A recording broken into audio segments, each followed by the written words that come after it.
does a gender-neutral shooting star have rights, or is it only a man and a woman who has rights? Well, I've never heard that term before, I'll be honest. A gender-neutral shooting star. I'm not familiar with that, but I will say this. Every human being, whether a man or woman, and everyone is either a man or a woman, biologically, genetically, scientifically. It's so that's a given.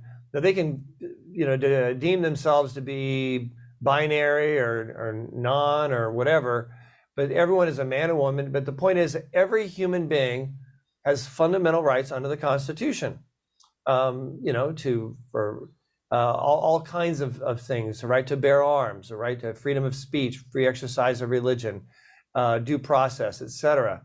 But the Constitution does not give special rights to some new group or new designation. It's just not in the Constitution. The 14th Amendment deals with, like, we have the Equal Protection Clause dealing with people who should be treated equally and fairly, irrespective of their race, nationality, or their gender, and these kinds of issues.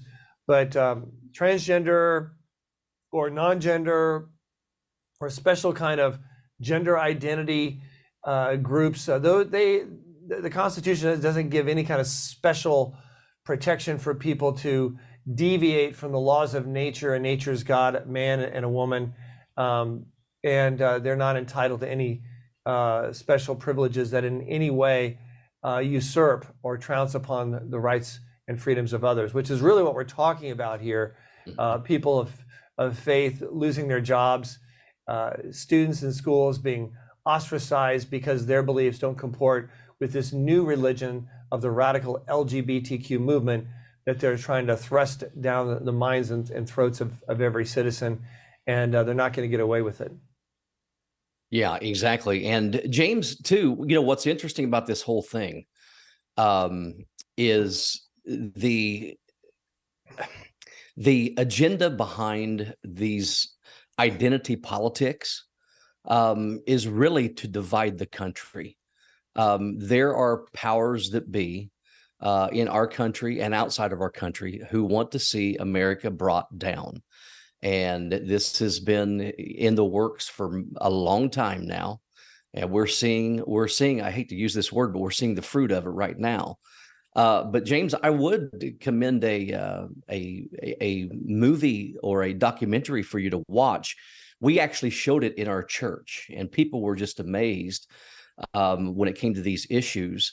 But Eric Metaxas, he wrote a book called Letter to the American Church, and they took that and put it into a documentary form. It's only about an hour long, but it is jam-packed with information, and especially information concerning the LGBTQ plus movement.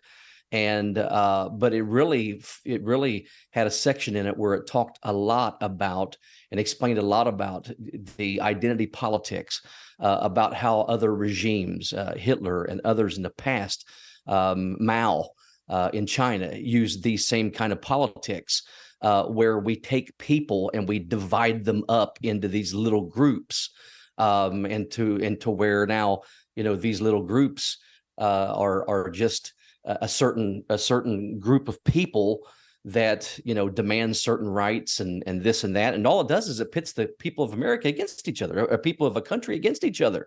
It's really an amazing thing, and I really do believe that is what we're seeing right now. And so exactly what Brad said concerning the Constitution and laws in our land and such. When you look at the Bible, God created two genders, male and female. That's the union that He blesses, that He created, and it's also what is natural. And our forefathers, when they drafted the Constitution and they worked on the documents that our country rests on, they took these things into consideration because they believed them to be true. And we've moved so far away from them now that here we are, really embracing absolute insanity and nonsense, because like it says in the book of Judges, every man does now what's right in his own eyes. And the problem in the book of Judges was there was a lack of leadership. And, that's the issue in our country right now. The leadership that we have is the wrong kind of leadership. We lack the right kind. And when that happens, then every man does what's right in his own eyes, and then there goes the nation.